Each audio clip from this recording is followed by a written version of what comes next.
আসসালামু আলাইকুম। এই যে ম্যাট্রেস গুলো দেখতে পাচ্ছেন, এইগুলো কিন্তু আপনার অর্থোপেডিক প্লাস হচ্ছে পকেট স্প্রিং ম্যাট্রেস।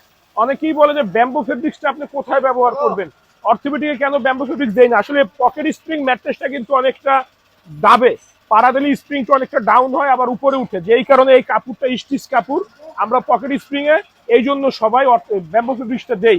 অর্থোপেডিক বা বনেল স্প্রিং এ দিলে আপনার কোনো সুবিধা নাই, বরং আপনার খরচটা বেশি যায়। তো এইখানে দেখেন এটা বসুন্ধরা যাবে এক সারের ম্যাট্রেস আর কি। এখানে একটা পকেট স্প্রিং, এখানে একটা পকেট স্প্রিং, প্লাস মাঝখানে হচ্ছে কি এটা অর্থোপেডিক ম্যাট্রেস। উনি কিন্তু প্রতিটা স্প্রিং এ ওনার মতো করে কাস্টমাইজ করে নিছে। এটাতে কিন্তু মেমোরি ফোম দিছে এক সাইডে, এটা তো সেমি মেমোরি বাদ দিয়ে অরিজিনাল মেমোরিটা দিছে, এইটা তো সেমি মেমোরি বাদ দিয়ে অরিজিনাল মেমোরি দিছে। উনি একটা বিজনেসম্যান, অনেক কিছু নিয়ে ঘাটাঘাটি করে দেখে শুই না বুঝে আমাদের কাছে অর্ডার দিছে। আপনারাও চাইলে আমাদের ফ্যাক্টরিতে আসতে পারেন। আমাদের ফ্যাক্টরি ঢাকা, খিলগাঁও, গোরান, হাওয়াইগুলি, নগর স্বাস্থ্য কেন্দ্রের পাশেই। আমাদের কিন্তু সবসময় খোলা থাকে, সকাল